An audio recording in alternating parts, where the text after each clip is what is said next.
And we're back. Okay, I did a little tweaking of the texture to try to get these little craggly surfaces a little more interesting looking once we crank up the number of polygons for our ultimate version of this scene. Okay, so I'm going to go back to my perspective view.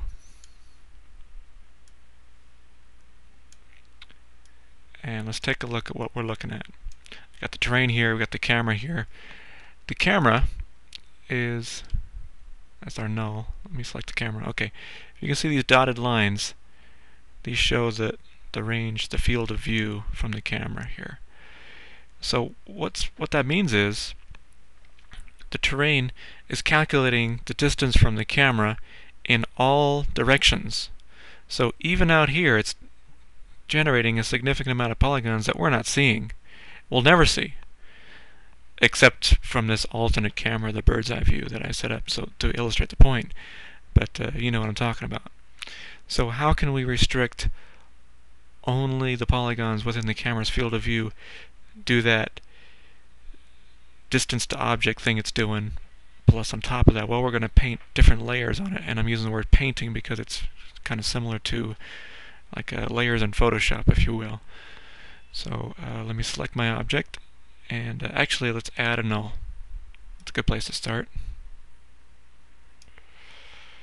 And we'll call this displacement limiter A. And parent that to the camera as well. Now we're going to move him back pretty far. And I'm going to use an item shape. I should have done that when I created the null. I'm going to create a ball.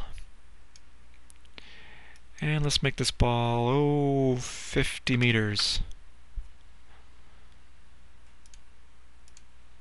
Okay, you can see the ball is just about touching the camera there. So I'm going to move this. Keep in mind, this thing is parented to the camera. And to further ensure that I just turn off the Y. But when I'm moving this, I'm grabbing the blue or the red prongs here. I wasn't touching the Y so that I know it's staying even with the camera. But let me tweak my field of view here.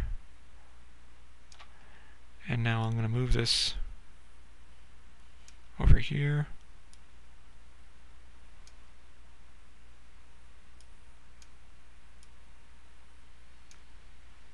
That's pretty good.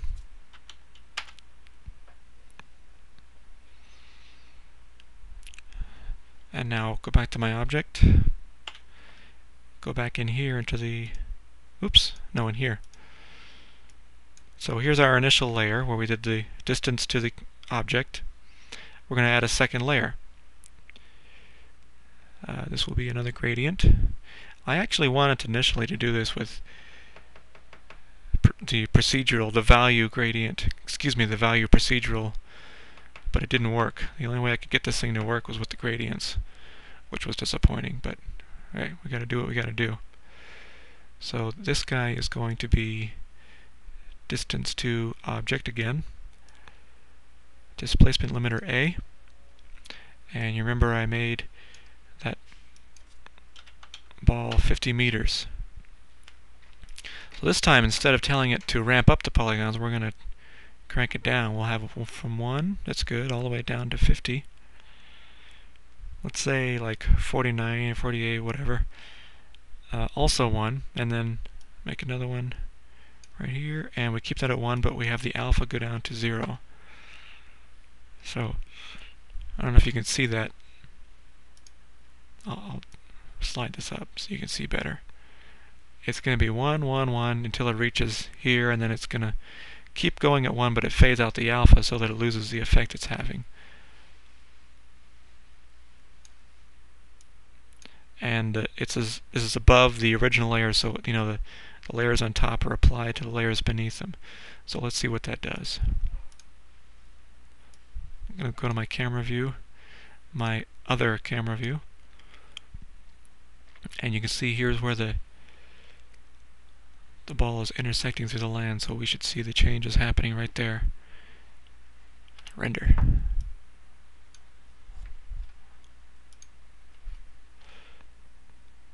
Okay, clearly that did not work. So let's take another look at the investigation here. I hate it when things don't go right when you're recording, you know? You can relate. You've made lots of videos, haven't you?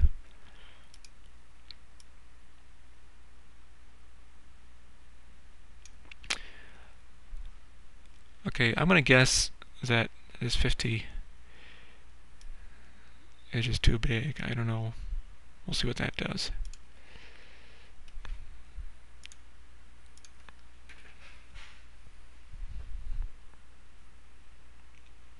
You figure 50 on the grid would mean 50 in real life, but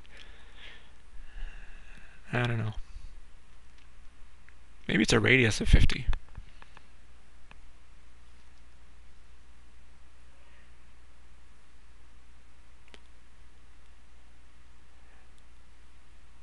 Actually, that would make sense. If I'm defining the diameter of the null ball shape and I want distance to camera, then I actually want half of that. Let's quickly see if my theory is true. It doesn't seem to be doing much right now.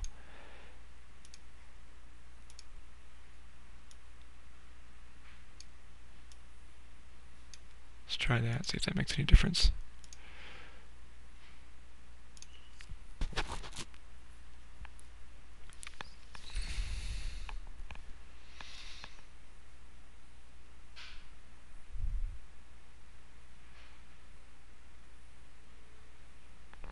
Okay, I think that's made a change.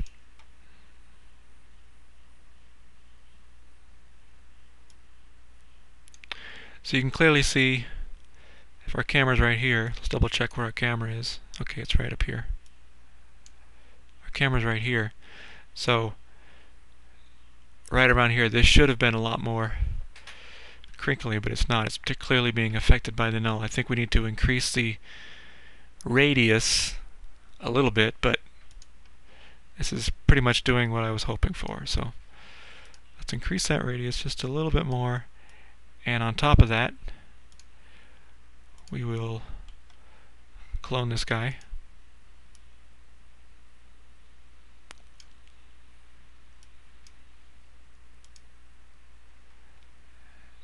And I will rename him to B. Just go back in perspective view and move him over here.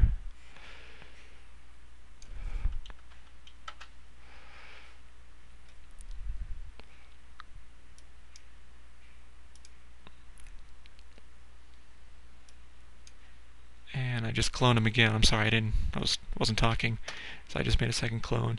And I will move him over here. Let's zero out the X and just put him right behind the camera. So there we go. We have pretty much zeroed out all the subdivisions here, all the stuff to the sides and behind the camera, and so the only significant amount of subdivision will be within our field of view, which means we can crank up the polygon count much higher and get away with a lot more. Let's render this. Oh wait, I think I need to add those extra layers. Yeah. Copy selected layer. Paste. Oops. Oh, son of a bitch. Excuse my language. I used replace selected layer, which I didn't want to do. So I had to recreate the first thing we did, the distance to object, increase in the subdivisions. So we got B and C. And then we got the one more gradient at the very bottom.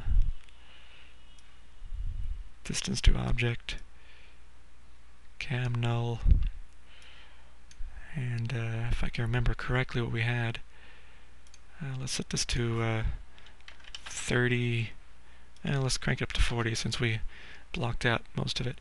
And over here we'll say